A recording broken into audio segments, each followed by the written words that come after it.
दतिया उपचुनाव में बीजेपी की हार को लेकर नरोत्तम मिश्रा के ऊपर एक सनसनीखेज आरोप लगाया गया है। नरोत्तम मिश्रा क्या ये चाह रहे थे कि राजेंद्र भारती को सुप्रीम कोर्ट से स्टे मिल जाए, उपचुनाव रुक जाए? ये सनसनीखेज आरोप लगा है नरोत्तम मिश्रा के ऊपर। अब आरोप लगाया जा रहा है कि घनश्याम सिंह को जिताने में पूरी ताकत नरोत्तम मिश्रा ने लगा दी, इस वजह से कांग्रेस को विजय हासिल हुई। इससे पहले भी आरोप लगाए गए थे, इससे पहले भी उनके कार्यकर्ताओं पर आरोप लगाए गए थे, इससे पहले भी उनके आंसुओं पर आरोप लगाए गए और इससे पहले भी उनके टिकट कटने के बाद मायूसी भरे चेहरे पर आरोप लगाए गए कि बीजेपी को यह नुकसान पहुंचा सकता है, इनके आंसू बीजेपी को नुकसान पहुंचा सकते हैं। लेकिन अब खुलकर यह बात सामने आ गई है, यह बात सामने आ गई है कि बीजेपी को नुकसान नरोत्तम मिश्रा ने पहुंचाया है। क्या यह सच है? हालांकि इसको लेकर अभी हाल ही में एक बड़े अखबार से बात करते हुए राजेंद्र भारती पूर्व विधायक ने दावा किया है। उन्होंने दावा किया है कि उनके दो वकील सुप्रीम कोर्ट के राजेंद्र भारती के वकील के पास गए थे। उन्होंने बात की थी कि आपकी अपील सुप्रीम कोर्ट में लगाई गई है, आपको स्टे यहां से मिल जाएगा, आप 2.5 साल विधायकी और कर लो दतिया में। लेकिन राजेंद्र भारती ने कहा कि उन्होंने दो टूक मना कर दिया कि उपचुनाव होकर ही रहेंगे। यह तब प्रस्ताव रखा गया था जब नरोत्तम मिश्रा की टिकट कट गई थी, क्योंकि उससे पहले नरोत्तम मिश्रा ने दतिया को अपने लिए खाली कराया था और दतिया में उन्होंने प्रचार प्रसार करना शुरू कर दिया था। उनके समर्थक भी भरपूर जनसंपर्क सड़कों में उतर गए थे। टिकट मिलने से पहले ही उन्होंने नामांकन फॉर्म खरीद लिया था, कई जनसभाएं भी कर चुके थे। लेकिन ऐन वक्त पर उनकी बगैर जानकारी के उनकी टिकट काट दी गई और इसके बाद राजेंद्र भारती के पास यह प्रस्ताव जाता है कि भाई इस उपचुनाव को किसी भी तरीके से रोक दो, 2.5 साल आप विधायकी और कर लो, क्योंकि टिकट कट गई है तो फिर हमारा दतिया को खाली कराने से कोई मतलब नहीं है, कोई मकसद नहीं है। पहला और अंतिम फैक्टर्स राजेंद्र भारती ने यह क्लियर कट कर दिया है कि दतिया में यही कुछ हुआ है, इस वजह से कांग्रेस को जीत दर्ज हुई है। सच क्या है ये कोई नहीं जानता, लेकिन इस खबर और इस बयान पर जब आपका मैं ध्यान आकृष्ट कराऊंगा तो आप भी जान और देखकर हैरान हो जाएंगे। तुरंत ही दैनिक भास्कर ने एक खबर 7 मिनट पहले अपडेट की है, जिसमें लिखा है, भारती बोले नरोत्तम के रिमोट पर काम कर रहे थे घनश्याम, मिश्रा ने केस में स्टे दिलाने की पेशकश की थी, वो उपचुनाव रुकवाना चाहते थे। नरोत्तम मिश्रा दतिया का उपचुनाव क्यों रुकवाना चाहते थे? क्योंकि उनकी टिकट कट गई थी, उनके अब सारे मंसूबे पर पानी फिर चुका था। इस वजह से वो सोच रहे थे कि उपचुनाव ही नहीं होगा तो फिर टिकट की कोई सवाल, कोई बात ही नहीं होगी। खबर देखिए, दतिया उपचुनाव की मतगणना से ठीक एक दिन पहले कांग्रेस से निष्कासित पूर्व विधायक राजेंद्र भारती ने दैनिक भास्कर से विशेष बातचीत की, कई बड़े राजनीतिक दावे किए। उन्होंने कांग्रेस के नवनिर्वाचित विधायक घनश्याम सिंह पर भाजपा के वरिष्ठ नेता डॉक्टर नरोत्तम मिश्रा के रिमोट कंट्रोल पर काम करने का आरोप लगाया, इस वजह से उन्हें जीत दर्ज हुई। दावा किया कि उनकी विधानसभा सदस्यता बचाने के लिए सुप्रीम कोर्ट से स्थगन स्टे दिलाने का प्रस्ताव भी उन्होंने दिया गया था, जिसे उन्होंने ठुकरा दिया। निष्कासन, भीतरघात के आरोप, उपचुनाव और उनकी राजनीतिक रणनीति पर राजेंद्र भारती ने खुलकर बात की है। पूरी उन्होंने परत दर परत खोली है, जितनी उन्हें जानकारी है और जो कुछ दतिया में चला है। क्या राजेंद्र भारती ने सच कहा है?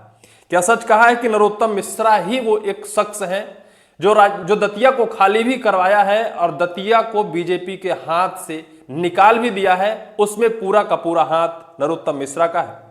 सवाल था दैनिक भास्कर का कि आपके निष्कासन को लेकर कई तरह की चर्चाएं हैं, क्या आपको लगता है कि आपको बलि का बकरा बनाया गया है? राजेंद्र भारती बोले, हमें बलि का बकरा बनाने से कोई परेशानी नहीं है, हमारा लक्ष्य उस व्यक्ति की राजनीति को खत्म करना था जिसने वर्षों तक दतिया में भय दबाव का माहौल बनाना, 2023 में जनता को अपना जनादेश देकर उसे नकार दिया।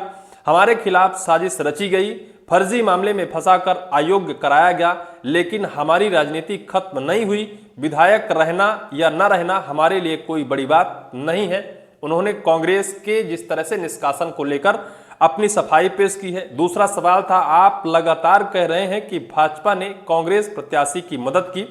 इस पर राजेंद्र भारती का जवाब होता है, अंतिम दौर में सबने देखा कि डॉक्टर नरोत्तम मिश्रा के समर्थक और उनके परिवार के लोग किसके लिए काम कर रहे थे? अगर ऐसा नहीं था तो फिर मंच से भाजपा नेता की तारीफ क्यों नहीं की गई? यह राजनीतिक साठगांठ की ओर इशारा करता है। दूसरे सवाल पर जवाब राजेंद्र भारती ने यह दिया है। तीसरा सवाल था, आपने दावा किया कि डॉक्टर नरोत्तम मिश्रा ने आपके सुप्रीम कोर्ट से स्टे दिलाने का प्रस्ताव दिया, क्या पूरा मामला है? इस पर राजेंद्र भारती ने बेबाकी से जवाब दिया, हाई कोर्ट से राहत नहीं मिलने के बाद हमने सुप्रीम कोर्ट में अपील की थी। उस दौरान डॉक्टर नरोत्तम मिश्रा की टिकट कट गई थी। हमारे वकील के पास उनके 2 वकील पहुंचे। संदेश यह था कि सुप्रीम कोर्ट से स्टे दिला दिया जाएगा, बस तकनीकी आपत्तियां हटवा दी जाएंगी। उनका मकसद चुनाव रुकवाना था। उन्होंने कहा कि आप 2.5 साल विधायक बने रहिए, लेकिन हमने साफ मना कर दिया, समय आने पर संबंधित वकीलों के नाम भी सार्वजनिक किए जाएंगे, ये राजेंद्र भारती ने कहा है। जो 2 वकील उनके वकील के पास, सुप्रीम कोर्ट के वकील के पास जाकर और यह प्रस्ताव रखा था, उन वकीलों का नाम आने वाले वक्त पर राजेंद्र भारती क्लियर करेंगे, खुलकर बताएंगे, ये उनका जवाब था। सवाल एक और है, क्या कांग्रेस नेतृत्व ने टिकट को लेकर आपसे राय ली थी? पार्टी नेताओं ने कहा था कि आप चुनाव मत लड़िए। हमारे साथ जो हुआ उसके बाद जनता में हमारे प्रति सहानुभूति थी। हमने परिवार से किसी को टिकट दिलाने की जिद नहीं की। हमारी इच्छा थी कि किसी योग्य ओबीसी चेहरा को मिले, लेकिन वो नहीं हुआ। इसके बाद भी उन्होंने संयम बनाए रखा। राजेंद्र भारती का यह दावा था कि उन्होंने इस पूरे चुनाव को लेकर अपने पूरे संयम बनाए रखे और सारे संगठन अपने समर्थकों पर संयम बनाए रखे, संयम रखा। लेकिन इसके बावजूद भी कांग्रेस ने उनसे बगैर पूछे, उन्हें बगैर नोटिस दिए, उन्हें एक झटके में निष्कासित कर दिया। इसका दुख उन्हें जरूर है, लेकिन तगड़ा आरोप बीजेपी की हार पर नरोत्तम मिश्रा के ऊपर लगाया है। नरोत्तम मिश्रा क्या बीजेपी के साथ खड़े होकर प्रचार तो किया, लेकिन वोट देने की अपील कांग्रेस के लिए किया। इस वजह से बीजेपी को दतिया में हार का सामना करना पड़ा। क्या सिर्फ एक नरोत्तम मिश्रा पूरी मध्य प्रदेश सरकार पर भारी पड़ गए? क्योंकि सिर्फ नरोत्तम ने वहां प्रचार नहीं किया है, सिर्फ नरोत्तम के समर्थक नहीं थे, अपितु मोहन सरकार और मोहन सरकार के 2 दर्जन से ज्यादा मंत्री, दर्जनों से ज्यादा विधायक, पूरी शासन और सत्ता अपनी पूरी ताकत झोंक दी। इसके बावजूद क्या यह आरोप लगाना सही लगता है कि नरोत्तम मिश्रा के इशारे पर रिमोट कंट्रोल थे घनश्याम सिंह, इस वजह से घनश्याम सिंह को जीत दर्ज हुई? क्या वास्तव में इन आरोपों पर सच्चाई है, या फिर जो आरोप लगाए जा रहे हैं वो अपनी राजनीति चमकाने के लिए है, या फिर नरोत्तम मिश्रा के लिए एक और कांटे बनकर निकल रहे हैं? क्योंकि अगर ऐसे आरोप लगाए जाएंगे तो बीजेपी नरोत्तम मिश्रा को लेकर कहीं ना कहीं और गलत तरीके से गेम खेलेगी, या फिर उनके पद प्रतिष्ठा को लेकर आने वाले वक्त पर कोई बड़े फैसले नहीं होंगे, उनका राजनीतिक करियर और चौपट होगा। क्या ऐसा कुछ है?